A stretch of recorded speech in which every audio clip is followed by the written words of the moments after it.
जय श्री कृष्णा, जय श्री कृष्णा। अब पांडव और कौरव की बड़ी भयंकर युद्ध हुआ दोनों तरफ से, और दोनों तरफ से युद्ध होने पर कौरवों में सभी मारे गए और द्रोणाचार्य का पुत्र अश्वत्थामा कुछ ढुलता हुआ रहा। और उसने, कथा में कहते हैं कि उसने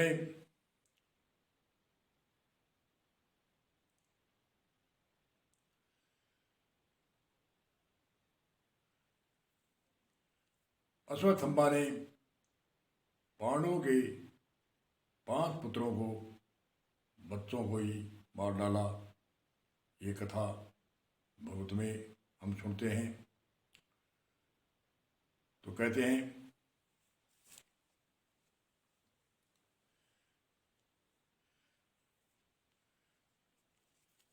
परीक्षित राजा अपनी माता के गर्भ में था।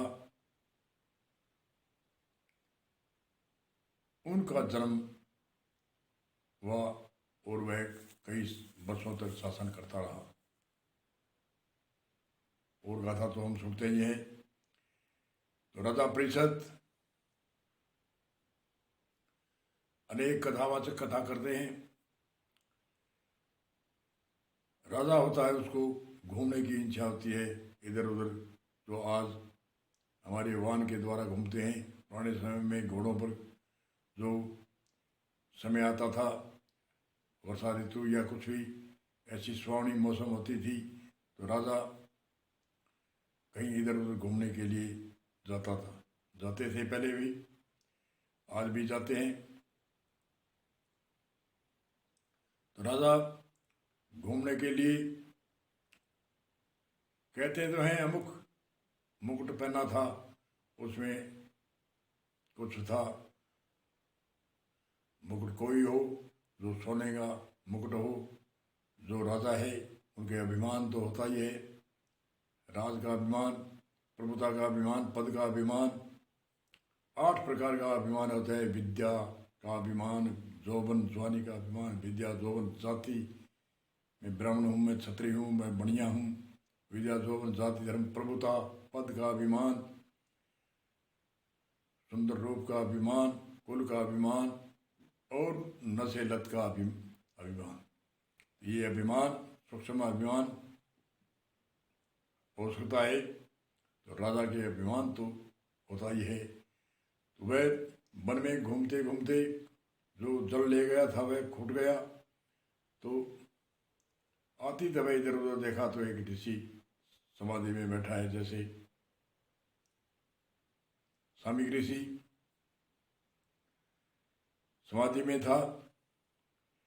और उसने जल की आवाज़ लगाई, और समाधि में होने के कारण से उसको आवाज़ को सुनाई नहीं दिया। और राजा के ऐसे अभिमान हुआ, ये नकली है या असली है। नीचे उतरा घोड़े से, इधर उधर देखा जल है या नहीं, तो एक मरा हुआ सांप था। और सांप वह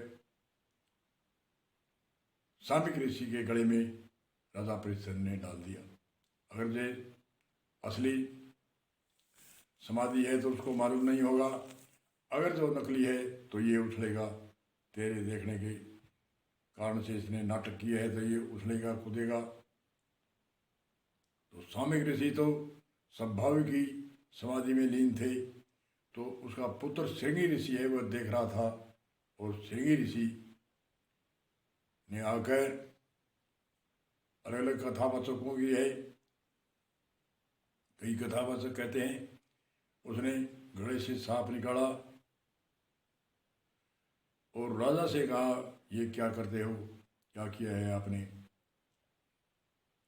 मैं तो देख रहा था ये समाधि असली है या नकली। तो अंदर से ही श्रृंगी ऋषि ने उसको श्राप दिया कि तुम 7 दिनों में श्राप को डसेगा और तेरी मृत्यु होगी। तो इतने में सामिक ऋषि की समाधि खुली और सामिक ऋषि ने